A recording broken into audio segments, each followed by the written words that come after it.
Hi viewers, welcome to Venus kitchen.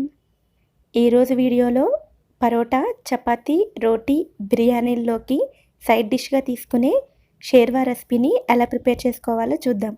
ఇలాంటి మరిన్ని మంచి రెసిపీస్ కోసం వీడియో కింద రెడ్ కలర్లో ఉన్న సబ్స్క్రైబ్ బటన్ ద్వారా వీనస్ కిచెన్ ఛానల్ని సబ్స్క్రైబ్ చేసుకోండి. పక్కనే ఉన్న బెల్ ఐకాన్ని క్లిక్ చేసినట్లయితే నేను వీడియో పోస్ట్ చేయగానే మీకు నోటిఫికేషన్ వస్తుంది.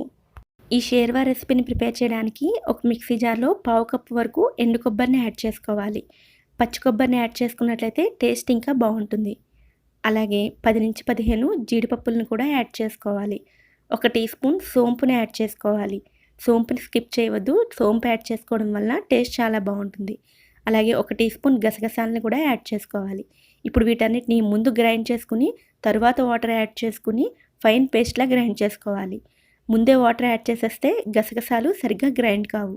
ఇలా ఫైన్ పేస్ట్లా గ్రైండ్ చేసుకుని పక్కన పెట్టుకోవాలి.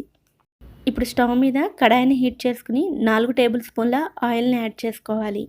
ఆయిల్ హీట్ అయిన తర్వాత హోల్ గరం మసాలాని యాడ్ చేసుకోవాలి.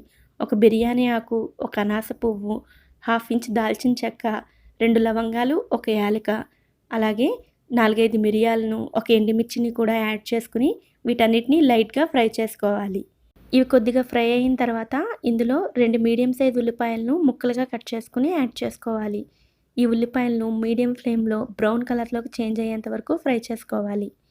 ఈ ఉల్లిపాయలు కొద్దిగా మెత్తబడ్డాక ఇందులో 1 టీ స్పూన్ వరకు అల్లం వెల్లుల్లి పేస్ట్ని యాడ్ చేసుకుని పచ్చివాసన పోయేంత వరకు ఫ్రై చేసుకోవాలి. అల్లం వెల్లుల్లి పేస్ట్ పచ్చివాసన పోయిన తర్వాత ఇందులో 2 పచ్చిమిర్చిని చీలికలుగా కట్ చేసుకుని యాడ్ చేసుకోవాలి. అలాగే 1 రెమ్మ కరివేపాకును కూడా యాడ్ చేసుకుని వీటన్నిటిని మిక్స్ చేసుకోవాలి. ఉల్లిపాయలు బ్రౌన్ కలర్లోకి చేంజ్ అయిన తర్వాత మీడియం సైజులో ఉన్న బంగాళదుంపను ముక్కలుగా కట్ చేసుకుని యాడ్ చేసుకోవాలి. అలాగే కొద్దిగా పుదీనా, కొద్దిగా కొత్తిమీరను కూడా యాడ్ చేసుకుని వీటన్నిటిని మిక్స్ చేసుకోవాలి. బంగాళదుంప ముక్కలు పచ్చివి యాడ్ చేసుకున్నాం కాబట్టి ఇవి కొద్దిగా సాఫ్ట్గా అయ్యేంత వరకు 3-4 నిమిషాల పాటు మీడియం ఫ్లేమ్లో ఫ్రై చేసుకోవాలి. బంగాళదుంప ముక్కలు కొంచెం మగ్గిన తర్వాత అందులో 1 టీ స్పూన్ వరకు ధనియాల పొడి, 1/2 టీ స్పూన్ జీలకర్ర పొడి, 1/2 టీ స్పూన్ వరకు పసుపు, 1 టీ స్పూన్ కారం, 1 టీ స్పూన్ గరం మసాలాను యాడ్ చేసుకుని వీటన్నిటిని మిక్స్ చేసుకోవాలి. అలాగే కర్రీకి సరిపడా సాల్ట్ని కూడా యాడ్ చేసుకుని మళ్ళీ ఒకసారి మిక్స్ చేసుకోవాలి. 3 మీడియం సైజులోని టమాటాలను మిక్సీలో గ్రైండ్ చేసుకుని ఆ టమాటా ప్యూరీని కూడా యాడ్ చేసుకుని ఒకసారి మిక్స్ చేసుకుని మూత పెట్టి మీడియం ఫ్లేమ్లో ఆయిల్ పైకి తేరేంత వరకు కుక్ చేసుకోవాలి. ఈ ప్రాసెస్కి 3 నుంచి 4 నిమిషాల టైం పడుతుంది.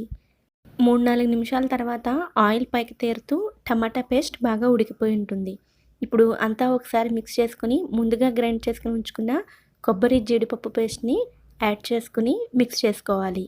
మనం గ్రైండ్ చేసుకునేటప్పుడు అన్నీ పచ్చివే యాడ్ చేసుకున్నాం కాబట్టి వీటిని మీడియం ఫ్లేమ్లో ఒక 5 నిమిషాల పాటు మిక్స్ చేసుకుంటూ కుక్ చేసుకోవాల్సి ఉంటుంది.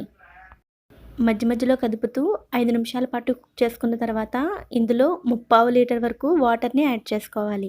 షేర్వా అంటే మనకి పల్చగానే ఉంటుంది కదండి, అందుకని మనం ఇక్కడ వాటర్ని ఎక్కువగానే యాడ్ చేసుకోవాలి. ఇది ఉడికిన తర్వాత ఇంకా కొంచెం దగ్గర పడుతుంది కనుక వాటర్ని కొంచెం ఎక్కువగానే యాడ్ చేసుకోవాలి. మీడియం ఫ్లేమ్లో మధ్య మధ్యలో కదుపుతూ 15 నుంచి 20 నిమిషాల పాటు ఈ షేర్వాని మనకు కావలసిన కన్సిస్టెన్సీ వచ్చేంత వరకు కుక్ చేసుకోవాలి.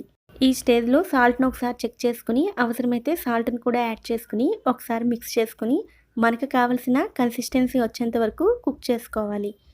ఇలా గ్రేవీ కన్సిస్టెన్సీ కరెక్ట్గా వచ్చిన తర్వాత స్టవ్ ఆఫ్ చేసుకుని పూర్తిగా చల్లారనివ్వాలి. చల్లారిన తర్వాత ఈ గ్రేవీ ఇంకొంచెం దగ్గర పడుతుంది. ఇలా ప్రిపేర్ చేసుకున్న ఈ షేర్వా రెసిపీ పరోటా, రోటీ, చపాతీ, నాన్స్ అలాగే బిర్యానీ వేటిల్లోకైనా సైడ్ డిష్ కింద చాలా టేస్టీగా ఉంటుంది. ఈసారి మీరు ఆ ఐటమ్స్ని చేసుకున్నప్పుడు ఈ షేర్వా రెసిపీని కూడా ట్రై చేయండి, సూపర్ టేస్టీగా ఉంటుంది. ఓకే ఫ్రెండ్స్, ఈ వీడియో కనుక మీకు నచ్చినట్లయితే ఈ వీడియోని లైక్ చేయండి, మీ ఫ్రెండ్స్తో షేర్ చేయండి.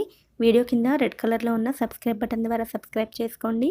పక్కనే ఉన్న బెల్ ఐకాన్ని కూడా యాక్టివేట్ చేసుకోండి. Thanks for watching.